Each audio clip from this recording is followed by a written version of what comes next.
తండ్రి అయిన దేవునికి ప్రత్యేకమైన వందనాలు తెలియజేస్తున్నాను.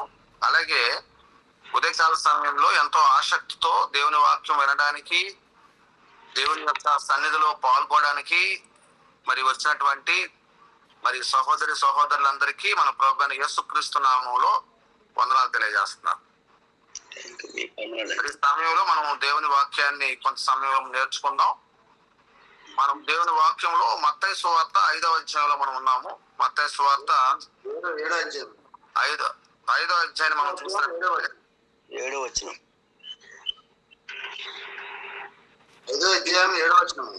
8వ వచనాన్ని మనం చదువుకుందాం. ఇవి మనం 7వ వచనం వరకు మనం నేర్చుకొని ఉన్నాం కాబట్టి మనం 8వ వచనాన్ని మనం చదువుకున్నట్లయితే, హృదయ శుద్ధి గలవారు ధన్యులు, వారు దేవుని చూచెదరు అని చెప్పారండి.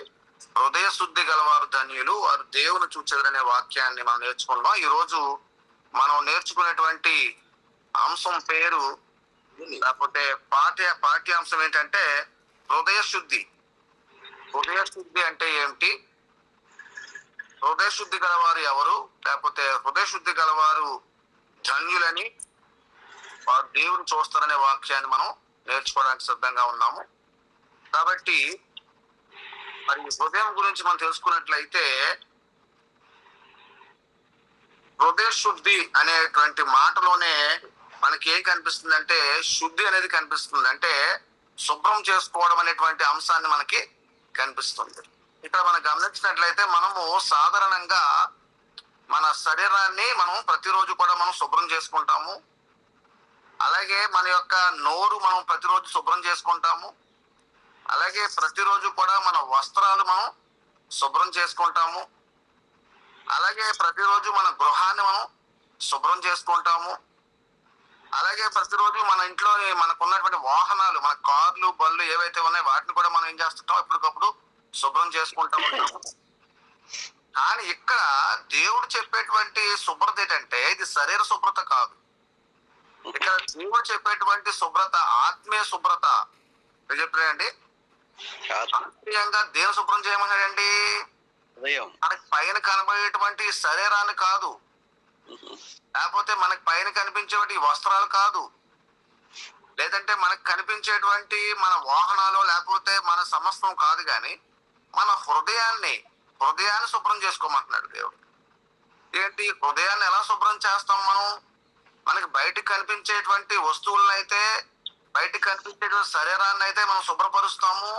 ప్రతిరోజు కూడా రకరకాల సబ్బులు పెట్టి మన శరీరాన్ని ఏం చేస్తామంటే శుభ్రపరుస్తూ ఉంటాం. కానీ ఇక్కడ మరి కనిపించినటువంటి వస్తువు హృదయం.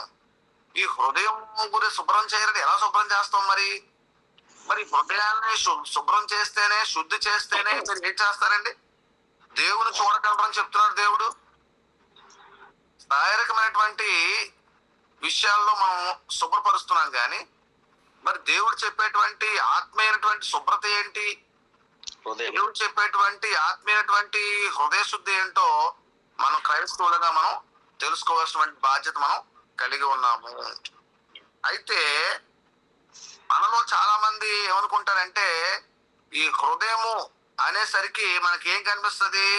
మన శరీరంలో ఉన్నటువంటి మనకి రక్తాన్ని పంపిణీ చేసేటువంటి, రక్తాన్ని శుభ్రపరిచేటువంటి, ఈ శరీరానికి పంపిణీ చేసేటువంటి ఒక గుండె అనుకుంటాం మనం. చాలా మందికి ఈ లోకంలో చాలా మందికి ఈ విషయం తెలియదు.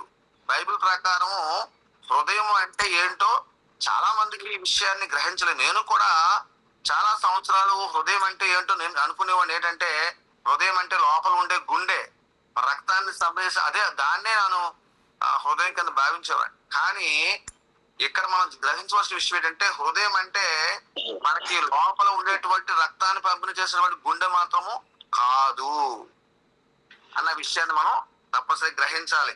అంటే ఇది మన శరీరంలో ఉండేటువంటి గుండె కాదన్న విషయాన్ని ప్రాముఖ్యంగా మనం గమనించాలి.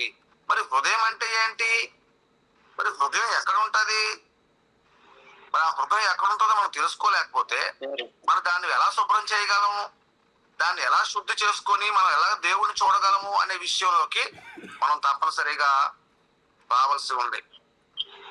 అసలు హృదయం అంటే ఏంటో మనం తెలుసుకుందాం. తెలుసుకోవాలంటే మనము కొంత దేవుని వాక్యాన్ని మనం నేర్చుకోవాల్సిన ఆవశ్యకత మనం కలిగి ఉన్నాం. జాగ్రత్తగా నా మాటలు వినండి, గ్రహించండి అని మిమ్మల్ని అందరినీ కోరుకుంటున్నాను. విషయం ఏంటంటే మానవుని శరీరము 2 భాగాలుగా విభజింపబడింది. జాగ్రత్తగా మనం గమనించినట్లయితే హృదయం అనేది ఎక్కడుందో మనం తెలుసుకోవాలంటే ముందుగా మనం మానవులమైన మనము మన గురించి మనం తెలుసుకోవాలి. ఇందులో మన భాగంగా మానవుని యొక్క శరీరము 2 భాగాలుగా విభజింపబడింది. ఒకటి బాహ్య పురుషుడు, 2 ఆంతర్య పురుషుడు. ఇక్కడ మనకి బాహ్యంగా కనిపించేది బయటికి శరీరం కనిపిస్తుంది, కానీ మరి ఆంతర్య పురుషుడు అంటే ఆత్మ. మనకి బాహ్యంగా కనిపించేది శరీరము, బయటికి కనిపిస్తుంది, కానీ మన లోపల ఉండేటువంటి ఆత్మ ఇది మనకి బయటికి కనిపించదు. అయితే బాహ్య పురుషుడు ఎలా వస్తాడు? తల్లిదండ్రుల ద్వారా. మన తల్లిదండ్రుల ద్వారా మన శరీరము బాహ్య పురుషుడు భూమి మీదకి వచ్చాడు. కానీ ఆత్మ అనేది దేవుని దగ్గర నుండి వచ్చింది మనకి. జాగ్రత్తగా నా మాటలు మీరు గ్రహించండి. దేవుని ఆత్మ ఎక్కడి నుంచి వచ్చిందండి? దేవుని దగ్గర నుంచి వచ్చింది. అలాగే మన శరీరము మన్ను కాబట్టి ఏదో ఒక ఏమవుతుంది, ఏదో ఒక సమయంలో మన శరీరం ఏమవుతుంది, మరలా మన్నుకి చేరే అవకాశం ఉంది. కానీ ఆత్మకి ఏం లేదు, ఎప్పటికీ మరణం అనేది ఆత్మకి లేదు. జాగ్రత్తగా మనం గమనించినట్లయితే మానవుడికి దేవునికి సహవాస సంబంధాలు శరీరంతో ఉంటాయి. అయితే ఆత్మీయంగా మన యొక్క ఆత్మకు మాత్రం ఏం లేదు, మరణం అనేది ఎప్పటికీ లేదు. అయితే శరీరము మన యొక్క తల్లిదండ్రుల్ని పోలిక కలిగి ఉంటది. మన తల్లిదండ్రులు ఎలాగైతే ఉన్నారో అలాగే మనం పోలిక కలిగి మన శరీరం ఉంటది. కానీ మన ఆత్మకు పోలిక ఏంటి? ఆత్మకి పోలిక ఏమైనా ఉందా అని మనం గమనించినట్లయితే ఆత్మకు కూడా పోలిక స్వరూపం ఉందని దేవుని వాక్యం మనకి తెలియచేస్తుంది. అయితే మన శరీరానికి ఎలాగైతే అవయవాలు ఉన్నాయో, ఏ అవయవాలు ఉన్నాయి? తల, చేతులు, కాళ్ళు, అలాగే శరీర భాగాలు ఎలాగైతే ఉన్నాయో ఆత్మకు కూడా శరీర భాగాలు ఉన్నాయి. జాగ్రత్తగా ఆలోచన చేయండి. ఆత్మకు ఉన్నటువంటి అవయవాలు ఏంటో ఒకసారి మనం ఆలోచన చేస్తే ఆత్మకున్న అవయవాలు హృదయము, మనస్సు, మనస్సాక్షి, మనోనేత్రాలు, మంచి చెడుల జ్ఞానము. జాగ్రత్తగా నా మాటలు వింటే మీకు అర్థమవుతుంది. నేను చెప్తున్న విషయం అంటే శరీరము, మానవుని యొక్క శరీరము 2 భాగాలుగా విభజింపబడింది. అది బాహ్య పురుషుడు, ఆంతర్య పురుషుడు. బాహ్య పురుషుడు మన తల్లిదండ్రుల ద్వారా వచ్చాడు, ఆంతర్య పురుషుడు దేవుని ద్వారా వచ్చాడు. అలాగే బాహ్య పురుషుడు మన్నై వచ్చాడు కాబట్టి ఎప్పటికైనా మన్నులో కలిసిపోతాడు, కానీ ఆత్మ మాత్రం తిరిగి దేవుని వద్దకు చేరుతాడు. కాబట్టి ఆత్మ దేవుని దగ్గర నుంచి వచ్చింది. కాబట్టి ఇక్కడ మనమైతే మన తల్లిదండ్రులను పోలిక కలిగి ఉన్నాము, దేవుని ఆత్మ అయితే దేవుని పోలిక కలిగి ఉందని మనకు తెలియజేస్తుంది. అలాగే ఇంకా గమనించినట్లయితే శరీరానికి అవయవాలు ఉన్నాయి. ఏమున్నాయంటే మనం చెప్పుకున్నాం, తల, చేతులు, కాళ్ళు అవయవాలు. అలాగే ఆత్మకున్న అవయవాలు ఉన్నాయి. ఆ ఆత్మకున్న అవయవాల్లో ఒక భాగమే హృదయము. ఆ ఆత్మకున్న హృదయాల్లో ఒక అవయవము హృదయం అయితే, 1 మనస్సు, 3 మనస్సాక్షి, 4 మనోనేత్రాలు, 5 మంచి చెడు జ్ఞానాలు. ఇందులో మనం నేర్చుకునేటువంటి భాగం ఏంటంటే హృదయము. ఈ హృదయం గురించి ఈ రోజు మనం నేర్చుకుంటున్నాం. ఇప్పుడు మీకు అర్థమైంది కదా హృదయం అంటే ఏంటో. కాబట్టి ఈ హృదయము దేవుని దగ్గర నుంచి ఉంది. ఇది బయటికి కనిపించదు. మనకు బయటికి కనిపించేటువంటి అవయవాల్లో గుండె అనే భాగం ఉంది, అది మాత్రము హృదయము కాదు. ఈ హృదయం అనేది ఆత్మీయమైనటువంటి భాగము కాబట్టి ఇది బయటికి మనకి కనిపించదు. ఇది మన దగ్గరే ఉంటది కానీ ఇది బయటికి మాత్రం కనిపించదనే విషయాన్ని గమనించాలి. మనం ముందుకు వెళ్ళినట్లయితే హృదయం గురించి మనం ఆలోచన చేసినట్లయితే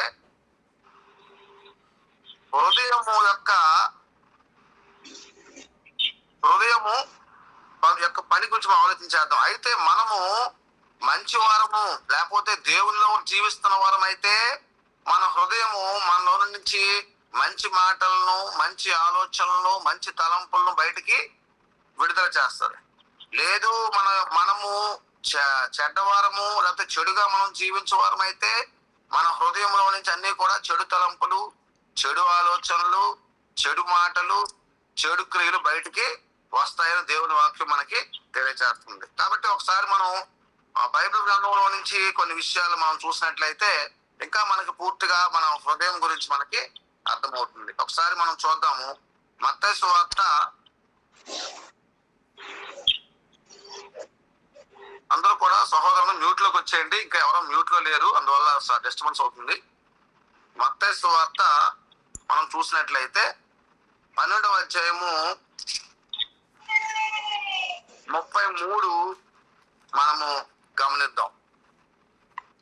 మత్తయి సువార్త 12వ అధ్యాయము చూసినట్లయితే, చెట్టు మంచిదని ఎంచి దాని పండును మంచిదని ఎంచుడి, లేదా చెట్టు చెడ్డదని ఎంచి దాని పండును చెడ్డదని ఎంచుడి, చెట్టు దాని పండు వలన తెలియబడును.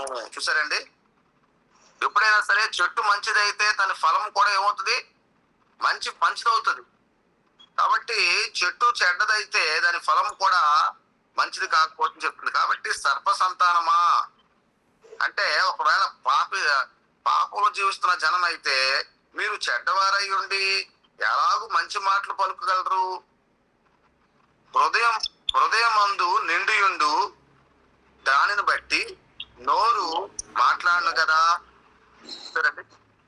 కాబట్టి మనము మంచి వారం అయితే మన నుంచి వచ్చే మాటలు మంచి వస్తాయి, మంచి ఆలోచనలు వచ్చే అవకాశం ఉంది, మంచి జీవితం కనపరిచే అవకాశం ఉంది మన హృదయంలో అని చెప్తున్నాడు. అలాగే మన జీవితము ఒకవేళ పాప జీవితము, చెడు జీవితం మనం జీవిస్తున్నట్లయితే మన హృదయంలో నుంచి కూడా అవే మాటలు, అవే ఆలోచనలు వస్తాయని ఇక్కడ దేవుని వాక్యం తెలియజేస్తుంది. ఇక్కడ చూడండి, హృదయమందు నిండియుండు దాన్ని బట్టే నోరు మాట్లాడుతుంది. మన హృదయంలో ఏదైతే మన నిండి ఉందో అదే మనకు బయటకు వస్తుంది చెప్పాడు. సజ్జనుడు తన మంచి ధననిధిలో నుండి సద్విషయములను తెచ్చును, దుర్ధనుడు తన చెడ్డ ధననిధిలో నుండి దుర్విషయాలను తెచ్చును. కాబట్టి మనం దేవుల్లో ఉన్నవారమో లోకంలో వారమో మనకి ఈజీగా ఇక్కడ మన హృదయం మనకి తెలియజేస్తుంది అనే విషయాన్ని గమనిస్తుంది. ఇంకా మనం ముందుకెళ్ళినట్లయితే మార్కు సువార్త 7వ అధ్యాయము మనం చూసినట్లయితే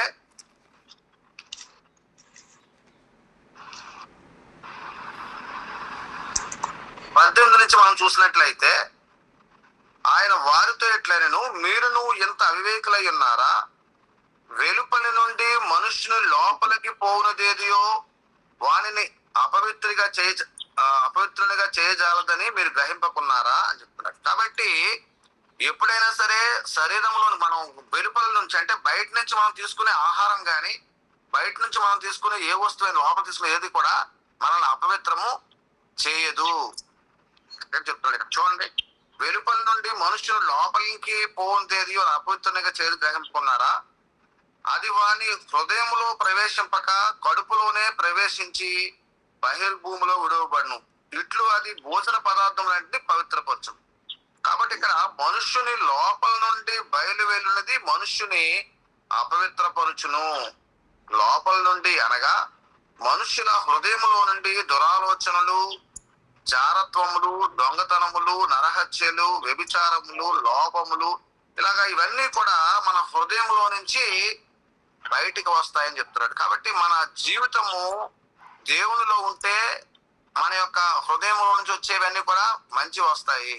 మన జీవితము ఈ లోకంలో ఉన్నట్లయితే మన హృదయం వచ్చేవన్నీ కూడా చెడు ఆలోచనలకు వస్తాయని ఇక్కడ మనకి తెలుసు. కాబట్టి ఎంతవరకు మనం హృదయం గురించి తెలుసుకున్నాం. మొట్టమొదటిగా మనం హృదయం అంటే ఏంటో తెలుసుకున్నాము. అలాగే రెండవదిగా హృదయంలో నుంచి ఏవి బయటకు వస్తాయి మన జీవితాన్ని బట్టి తెలుసుకున్నాము. అయితే పరిశుద్ధ గ్రంథంలో నుంచి కొంతమంది కోసం మనం తెలుసుకుందాం. పరిశుద్ధ గ్రంథంలో గమనించినట్లయితే హృదయాన్ని సరైన స్థితిలో ఉంచుకున్న వాళ్ళు, హృదయాన్ని దేవునికి అర్పించిన వారు, వారి జీవితాలు ఎలాగున్నాయి, లేదంటే దేవునికి అర్పించకుండా వారి ఇష్టానుసారంగా వారు జీవించినప్పుడు వారి యొక్క జీవితాలు ఏమయ్యాయి అనే విషయాలను కూడా మనకు పరిస్థితి మనం తెలుసుకుందాం. ఉదాహరణకి మనం గమనించినట్లయితే మన పాత నిబంధనలో మనకి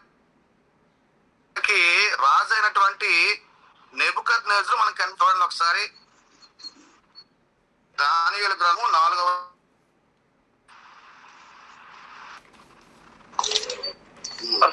నుంచి దానియేలు గ్రంథాన్ని మనం చూద్దాం. ఇక్కడ మనకి రాజు అయినటువంటి నెబుకద్నెజరు మనకి కనిపిస్తాడు. అయితే రాజు అయిన నెబుకద్నెజరు అనేకమైనటువంటి పట్టణాలని గెలిచినట్టుగా ఉన్నాడు, అనేక మందిని జయించినటువంటి రాజుగా ఉన్నాడు. అయితే ఈ రాజుకి ఏమైందంటే గర్వం వచ్చింది. ఏమొచ్చిందండి? గర్వం కారణంగా అతను ఏమైందంటే దేవునికి దూరమైనట్టు చూస్తాం. ఇక్కడ ఒకసారి మనం చూసినట్లయితే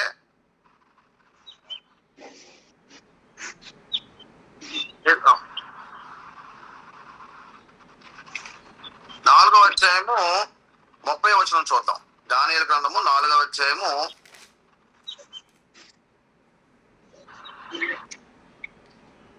30వ వచనం మనం చూసినట్లయితే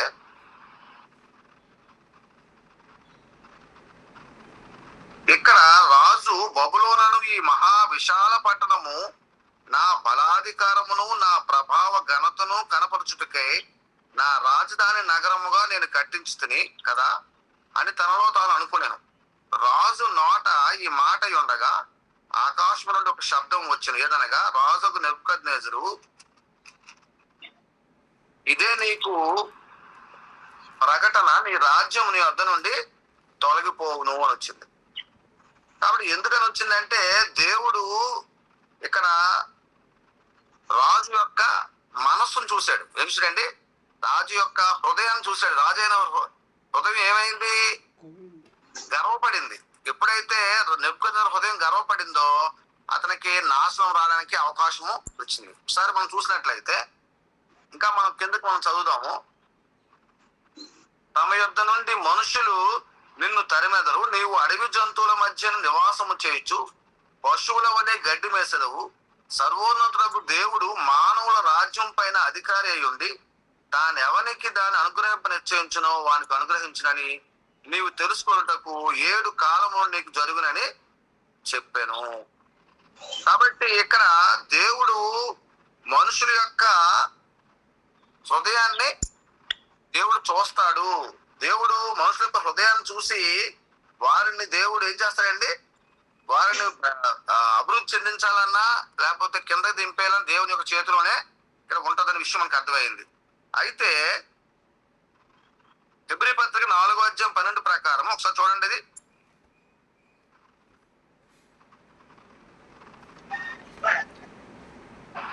సహోదరులు ఎవరైనా చదవండి. హెబ్రీ 4:12.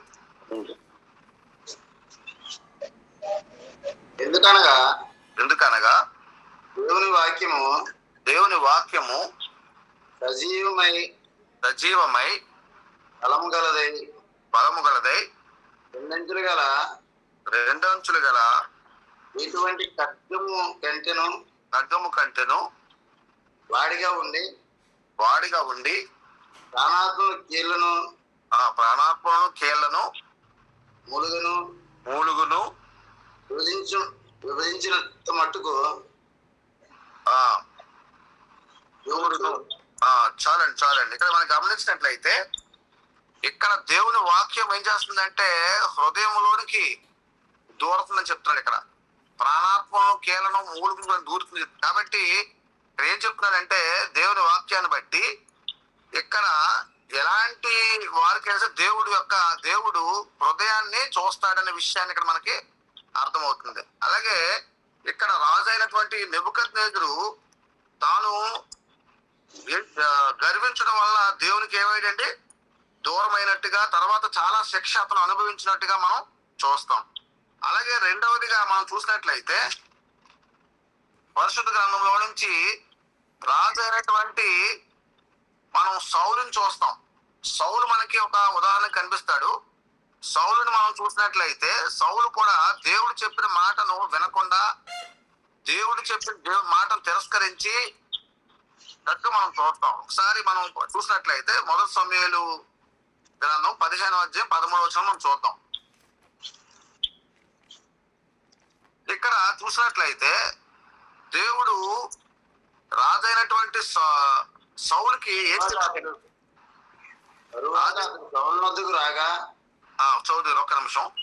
ఇక్కడ రాజైనటువంటి సౌలుకి ఏం చెప్పాడంటే నువ్వు అమాలేకులను జయించి అమాలేకుల దగ్గర నుంచి ఏమీ కూడా తీసుకురావద్దు, నువ్వు ఒట్టి చేతులతో రమ్మని చెప్తే ఇక్కడ సౌలు రాజు చేశాడంటే వచ్చేటప్పుడు అక్కడ రాజు అగగు రాజు అయినటువంటి రాజుని తీసుకుని వచ్చాడు.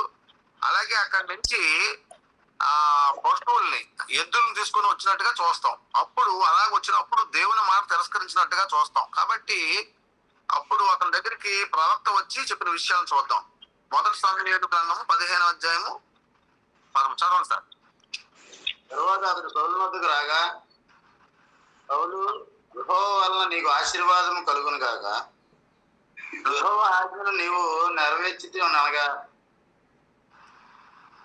చదవండి. అలాగైతే నాకు వినబడుచున్న గొర్రెల అరుపులను గట్ల రంకెలను ఎక్కడివి అని అడిగాను. ఓకే, ఇక్కడ గమనించినట్లయితే ఇక్కడ మీరు చెప్పినట్టుగా చేసావా అని అడిగి ప్రవక్త అడిగినప్పుడు అక్కడ అన్ని కూడా నేను చేశాను, దేవుడు చెప్పినట్టే చేశానని చెప్పి మరి ఇక్కడ సౌలు సమాధానం చెప్పాడు. అయితే మరి ఆ ఎడ్ల అరుపులేంటి, ఆ పశువుల అరుపులేంటి అని అడిగినప్పుడు అది ఏం చెప్పాడు, అవి దేవుడికి బలి అర్పించడానికి తెచ్చానని అక్కడ సౌలు సమాధానం చెప్పినట్టుగా మనం చూస్తాం. ఇంకోటి కూడా మనం చదువుదాము. మొదటి సమూయేలు 15వ అధ్యాయము 20 వచనం చూడండి. 20 వచనం. అందుకు సౌలా ఆ మాట అనవద్దు, అందుకు సౌలు ఆ మాట అనవద్దు, నేను యెహోవా మాట విని యెహోవా నన్ను పంపిన మార్గమును పోయి అమాలేకుల రాజైన అగగును తీసుకుని వచ్చింది గాని అమాలేకులు నిర్మూలన చేస్తుందని చెప్పాడు. అయితే గిల్గాలులో నీ దేవుడైన యెహోవాకు బలి అర్పించుటకే జనులు శపితంలోకి గొర్రెలను ఎడ్లను ముఖ్యమైన వాటిని తీసుకుని వచ్చాడు సమూయేలుతో చెప్పాను. అందుకు సమూయేలు తాను సెలవిచ్చిన ఆజ్ఞను ఒకడు గైకొనట్టు వలన యెహోవా సంతోషించినట్లు ఒకడు దహన బలులను అర్పించడం వలన ఆయన సంతోషించిన ఆలోచించుము.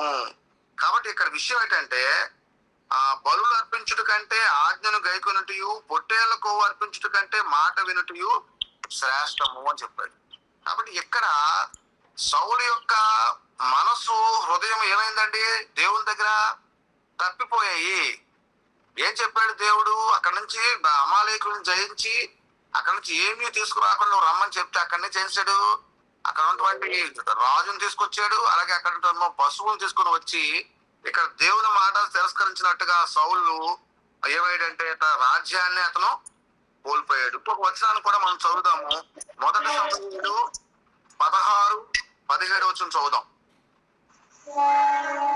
ఇక్కడ గమనించినట్లయితే 16వ అధ్యాయము 7వ వచనంలో ఇక్కడ సౌలుకు బదులుగా ఇక్కడ దావీదుని దేవుడు రాజుగా ఏర్పరచాలని చెప్పేసి ఆలోచన చేశాడు. ఎందుకంటే ఎప్పుడైతే దేవుని మాట తిరస్కరించి దేవునికి తన హృదయాన్ని ఎప్పుడైతే అర్పించలేకపోయాడో వెంటనే దేవుడు ఇక్కడ సౌలును తీసి దావీదుని రాజుగా ఏర్పరచాలన్నమాట. ఇక్కడ ఏర్పరిచినప్పుడు చూడండి, మంచి మాట ఉపయోగించడం ఇక్కడ ఏంటంటే 16 అయితే యెహోవా 16:7 వచ్చిన అతని రూపమును అతని ఎత్తును లక్ష్య పెట్టకము, అతని మనుషులు లక్ష్య పెట్టు వాటిని యెహోవా లక్ష్య పెట్టడు, నేను అతన్ని త్రోసివేసి ఉన్నాను. మనుషులు పై రూపాన్ని లక్ష్య పెడతారు కానీ యెహోవా హృదయాన్ని లక్ష్య పెడతాడు. ఇక్కడ జాగ్రత్తగా మనం గమనించినట్లయితే దేవుడు మనుషులు ఏం చేస్తారండి, పై రూపాన్ని లక్ష్య పెడతారు. ఇక్కడ యెషయాకి ఉన్నటువంటి కుమారులు 9 మంది కుమారుల్లో ఒకరిని రాజుగా చేయాలని ఇక్కడ దేవుడు నిర్ణయించాడు. నిర్ణయించినప్పుడు అతను కుమారులను తీసుకొచ్చినప్పుడు ఇక్కడ కుమారుల్ని లైన్ గా నిలబెడతాడు, ఒక్కొక్కరు నిలబెట్టాడు. మొదటిగా ఒక కుమారుని పెట్టినప్పుడు అతను చూసి ఏమన్నాడు, ఇతను సరిపోతాడు అనుకున్నాడు. అతను ఎత్తుని చూస్తున్నాడు. ఎవరండి, ప్రవక్త ఏం చూస్తున్నాడు, అతను ఎత్తుని చూస్తాడు. కానీ ఇక్కడ ఏమన్నాడంటే దేవుడు ఎప్పుడు కూడా ఏం చేయడండి, పై రూపాన్ని లక్ష్య పెట్టడు. అతని ఎత్తును చూడడు, అతని అందాన్ని చూడడు, అతని యొక్క బలాన్ని చూడడు, అతని శౌర్యాన్ని చూడడు. దేవుడు ఏం చూస్తాడంటే హృదయాన్ని చూస్తాడు. ఏమన్నా చూడండి, మంచి మాట ఉపయోగించాడు ఇక్కడ, మనుషులు పై రూపము లక్ష్య పెట్టుదురు గాని యెహోవా హృదయమును లక్ష్య పెట్టును. కాబట్టి ఇక్కడ రెండవదిగా మనం గమనించిన విషయం ఏంటంటే దేవుడు హృదయాన్ని లక్ష్య పెడతాడనే విషయాన్ని అర్థమైంది. కాబట్టి ఇక్కడ దావీదు యొక్క హృదయము సరైనదిగా ఉంది కాబట్టి ఇక్కడ దావీదును రాజుగా చేసుకున్నట్టుగా మనం ఇక్కడ గమనించగలం. కాబట్టి రెండవ ఉదాహరణగా మనము ఎవరిని చూసామంటే దావీదు. మొట్టమొదటిగా మనం ఎవరిని చూసామండి? మొట్టమొదటిగా మనం నెబుకద్నెజరును చూసాము. నెబుకద్నెజరు హృదయము దేవునికి దగ్గరగా లేకపోవడం వల్ల, దేవుని మాట తిరస్కరించడం వల్ల, గర్భించడం వల్ల అతను ఏమయ్యాడు? దేవునికి దూరం అయ్యాడు. అలాగే రెండవదిగా మనం చూస్తే సౌలు రాజు దేవుని మాట వినకపోవడం వల్ల తన హృదయాన్ని దేవునికి దూరం చేసుకోవడం వల్ల ఏమయ్యాడు? సౌలు రాజు దేవునికి దూరం అయ్యాడు. మూడవదిగా దావీదు తన యొక్క హృదయాన్ని దేవునికి దగ్గరగా ఉంచడం వలన అతను ఎత్తు లేకపోయినప్పటికీ, బలం లేని వాడైనప్పటికీ అతను ఏమయ్యాడంటే రాజు అయినట్టుగా మనం చూస్తాం. కాబట్టి ఎవరైతే దేవునికి విధేయత చూపిస్తాడో, దేవునికి తన హృదయాన్ని అర్పిస్తాడో దేవుడు వారిని దేవుడు తీసుకున్న విషయం మనకి అర్థమైంది. ఇంకా మనం ముందుకు చూసినట్లయితే ఎంతవరకు మనము ఏం నేర్చుకున్నామంటే హృదయం కోసం తెలుసుకున్నాము. అలాగే హృదయము దేవునికి సరైనటువంటి విధంగా అర్పించకపోతే నష్టపోయిన వారి కోసం మనం తెలుసుకున్నాము. అలాగే ఇప్పుడు హృదయము గురించి కొన్ని విషయాలు మనం నేర్చుకుందాం. ప్రాముఖ్యంగా హృదయం అంటే చూడండి, మత్తయి సువార్త 13:15 మనం చూడండి ఒకసారి. హృదయము మంచి అయినా గ్రహిస్తుంది, చెడునైనా గ్రహిస్తుంది అనే విషయాన్ని మనకి చూపిస్తుంది. అయితే మనము మంచి విషయాలను మనం హృదయంలో పెడితే అది మంచిని తీసుకుంటుంది, చెడు విషయాలు పెట్టి చెడుని తీసుకోవడం మనకి అర్థం అవుతుంది. దాంట్లో భాగంగా మనం చూసినట్లయితే మత్తయి సువార్త 13:15 చూడండి ఒకసారి. ఈ ప్రజలు కన్నులారా చూచి చెవులారా విని హృదయంతో గ్రహించి మనసు తిప్పుకొని కేవలం స్వస్థత పొందినట్లు ఆ హృదయము క్రొవ్వినది, వారి చెవులు వినుటకు మందములైనవి. చాలండి. ఇక్కడ మనం గమనించినట్లయితే ఇక్కడ ఒక 3 విషయాలు కనిపిస్తున్నాయి. ఒకటి చూడడం, లేక వినడం, లేక గ్రహించడం. 3 విషయాలు కనిపిస్తున్నాయి ఇక్కడ. ఒకటి చూస్తే ఇది మొదటిగా ఇంద్రియాలకు సంబంధించి, చూడడం అంటే ఇంద్రియాలకు, లేకపోతే వినడం అంటే ఇంద్రియాలకు సంబంధించిన విషయం. రెండోది గ్రహించడం అంటే ఇది హృదయానికి సంబంధించిన విషయం. మూడోది చూసినట్లయితే గుణపడడం అంటే ఏంటి? మార్పు చెందడం. ఇదేంటంటే మనకి మన హృదయము కఠినంగా ఉంటే అదేం చేయలేదు, వాక్యాన్ని గ్రహించలేదు. అదే మన హృదయము మంచిగా ఉంటే వాక్యాన్ని గ్రహించగలని చెప్తుంది. కాబట్టి ఇక్కడ గ్రహించడం అనే విషయానికి వచ్చేసరికి ఇది హృదయానికి సంబంధించినది. ఎప్పుడైతే మనం దేవుని వాక్యాలు మనము వింటున్నామో వాటిని మనం గ్రహించి వాటిని మన హృదయాల్లో మనం భద్రపరుచుకుంటే మనం ముందుకి కొనసాగమని తెలియజేస్తుంది ఇక్కడ. ఇంకా మనం ముందుకి చూసినట్లయితే హృదయము, ఇప్పుడు మనం నేర్చుకున్న వాక్య భాగంలో హృదయం యొక్క స్థితి ఒకసారి చూద్దాం. హృదయం యొక్క శుద్ధి మన మత్తయి సువార్త 5వ అధ్యాయంకి వచ్చేద్దాం. మత్తయి సువార్త 5వ అధ్యాయంలో మనము నేర్చుకున్న పాఠ్యభాగంలోకి మనం వెళ్ళినట్లయితే ఇక్కడ హృదయ శుద్ధి అని వచ్చింది. హృదయ శుద్ధి గలవారు ధన్యులు, వారు దేవుని చూస్తారు. మరి హృదయ శుద్ధి అంటే ఏంటి? మనం మొట్టమొదటి మనం నేర్చుకున్న పాఠ్యభాగంలో మనము మన శరీరాన్ని శుభ్రం చేసుకుంటున్నాము, వస్త్రాలను శుభ్రం చేసుకుంటున్నాము, మన యొక్క సమస్తాన్ని శుభ్రం చేసుకుంటున్నాము.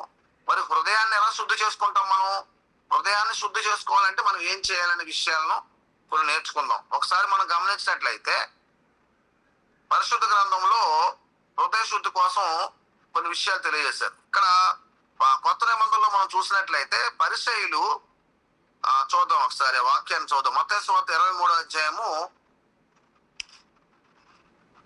మనం ఇప్పుడు హృదయ శుద్ధి కోసం మనం నేర్చుకుంటున్నాం. హృదయ శుద్ధి కోసం మనం చూసినట్లయితే మత్తయి సువార్త 23వ అధ్యాయము 25వ వచనం మనం చదివినట్లయితే ఇక్కడ పరిసయ్యులు ఏం చేస్తారంటే, అయ్యో వేషధారులైన శాస్త్రులారా, పరిసయ్యులారా, మీరు గిన్నెయు పల్లెమును వెలుపట శుద్ధి చేయుదురు గాని అవి లోపల దోపుతోనూ అజితేంద్రియంతోనూ నిండి ఉన్నవి. ఏం చేస్తారండి? ఇక్కడ పరిసయ్యులు శాస్త్రులు ఏం చేస్తున్నారు? వాళ్ళు శుభ్రపరిచే గిన్నెలు బయట లోపల కూడా వాళ్ళు శుభ్రం చేస్తున్నారు. కానీ వారి లోపల హృదయం ఎలా ఉందట? భయంకరంగా ఉందని చెప్పాడు. దోపుతోను అని చెప్పాడు. ఏకంగా దోపుతోను అజితేంద్రియం అని చెప్పాడు. కాబట్టి ఇక్కడ విషయం ఏంటంటే, మనం శుభ్రపరచవలసినవి మన ఇంట్లోని సామాన్లు కాదు, లేకపోతే గిన్నెలు కాదు, కానీ ఇక్కడ శుభ్రపరచవలసింది మన హృదయాన్ని శుభ్రపరచాలి. హృదయాన్ని శుభ్రపరచాలంటే ఏంటో మనం ఎలా శుభ్రపరచాలో మనం వాక్యం ద్వారా మనం చూద్దాం. మనం చూసినట్లయితే కీర్తన గ్రంథము 119వ అధ్యాయము 11వ వచనాన్ని మనం చూసినట్లయితే, మన సమయం అవుతుంది కాబట్టి త్వరగా మనం ముగించుకుందాం. కీర్తన గ్రంథము 119వ అధ్యాయము 11వ వచనాన్ని మనం చూసినట్లయితే, ఇక్కడ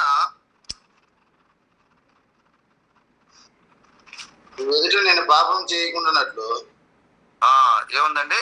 నీ ఎదుట నేను పాపం చేయకుండానట్లు నా హృదయంలో నీ వాక్యం ఉంచుకొని ఉన్నాను. నా హృదయంలో నీ వాక్యం ఉంచుకొని ఉన్నాను. ఇక్కడ మనం గమనించినట్లయితే మనం హృదయము శుభ్రపరచుకోవాలి. ఎలాగండి? వాక్యాన్ని మనం హృదయంలో ఉంచుకోవాలి. అంటే వాక్యాన్ని వినాలి. దేవుని సన్నిధికి వెళ్ళి మనం ఎప్పుడైతే ప్రతి వారము లేకపోతే ప్రతి సమయంలో దేవుని వాక్యాన్ని ఎప్పుడైతే మనం వింటున్నామో అప్పుడు మన హృదయాన్ని మనం ఏం చేసుకోగలము? శుభ్రం చేసుకోగలము. మనలో పాపం లేకుండా ఉండాలంటే మనం ఏం చేయాలి? వాక్యాన్ని హృదయంలో ఉంచుకోవాలని చెప్పాడు. అలాగే రెండవ చూస్తే అపోస్తల కార్యములు 15వ అధ్యాయం 9వ వచనం మనం చూసినట్లయితే ఇక్కడ కూడా మంచి వచనాన్ని ఉపయోగించారు. చూడండి, అపోస్తల కార్యాలు 15వ అధ్యాయము 9వ వచనం. నేను చదువుతున్నాను. వారి హృదయములను విశ్వాసం వలన పవిత్రపరిచి మనకును వారికి ఏ భేదమైనను కనుపరచలేదు. కాబట్టి ఈ వాక్యం ఎప్పుడైతే విన్నామో మన విశ్వాసం పొందుతాము. ఎప్పుడైతే మనకు కలిగిందో మన హృదయం ఏమవుతుంది? పవిత్రపరచబడుతుంది, అంటే శుద్ధి అవుతుంది అనే ఇక్కడ విషయాన్ని మనం గమనించగలం. అంటే వాక్యం ద్వారానే మనం శుద్ధి చేసుకోగలము. ఇంకొక వాక్యం కూడా చదువుదాం. 1 పేతురు పత్రిక 1వ అధ్యాయం 22వ వచనంలో చూస్తే ఇక్కడ కూడా ఈ వాక్యాన్ని బట్టి కూడా మనము మన హృదయాన్ని శుభ్రం చేసుకోగలమని తెలియజేస్తుంది. 1వ అధ్యాయం 22వ వచనంలో, మీరు క్షయబీజము నుండి కాక శాశ్వతమగు జీవము గల దేవుని వాక్య మూలముగా అక్షయ బీజము నుండి పుట్టింపడిన వారు కనుక నిష్కపటమైన సహోదర ప్రేమ కలిగినట్లు మీరు సత్యమునకు విధేయులవుట చేత మీ మనస్సులను పవిత్రపరచుకునే వారై ఉండి ఒకరినొకడు హృదయపూర్వకముగా మెక్కటముగా ప్రేమించుడి. కాబట్టి వాక్యాన్ని నేర్చుకుని ఒకరినొకరు మనం ప్రేమించటం వలన మన హృదయ శుద్ధి కలవారముగా అయ్యే అవకాశం ఉందని మనకి దేవుని వాక్యం మనకి తెలియజేస్తుంది. కాబట్టి ఈ రోజు మనం నేర్చుకున్నటువంటి పాఠ్య భాగంలో ప్రాముఖ్యంగా హృదయం అంటే ఏంటో మనం తెలుసుకున్నాము. హృదయం అనేది మన శరీరంలో ఉండేటువంటి గుండె అనే భాగము కాదు. అది మనకి హృదయం అంటే మనం ఏం తెలుసుకున్నామండి? అది మన యొక్క ఆత్మీయమైనటువంటి ఒక భాగం అని, దేవుని యొక్క భాగం అని మనం తెలుసుకున్నాం. అలాగే రెండవదిగా హృదయము మనం ఏ విధంగా మనలో పనిచేస్తున్న విషయాన్ని మనం తెలుసుకున్నాం. అలాగే హృదయము సరైనటువంటి స్థితిలో లేకపోవడం వలన నష్టపోయినటువంటి మనం సౌలు గారిని, అలాగే నెబుకద్నెజరుని చూసాము. అలాగే దావీదు హృదయము సరైనటువంటి స్థితిలో ఉండడం వల్ల దావీదు గొప్పవాడిగా, రాజుగా అయ్యేటువంటి ఆలోచన మనం చూసాము. అలాగే చివరిగా హృదయము ఎలా శుద్ధి అవుతుందంటే దేవుని వాక్యం వల్ల హృదయం శుద్ధి అవుతుందనే విషయాన్ని మనం తెలుసుకున్నాం. కాబట్టి మనందరము కూడా మన యొక్క హృదయాలను దేవుని వాక్యం ద్వారా మనం శుద్ధి చేసుకొని మనం ముందుకు కొనసాగాలి. దేవుని వాక్యంలో మనం ముందుకు కొనసాగడం వల్ల అనేకమైనటువంటి మనము దేవుని ఆశీర్వాదాలు పొందుకునే అవకాశం ఉందని తెలియజేస్తూ ఈ చిన్న వాక్యాన్ని ముగిస్తూ మీ అందరికీ వందనాలు తెలియజేస్తున్నాను. అందరికీ వందనాలు. మంచిది.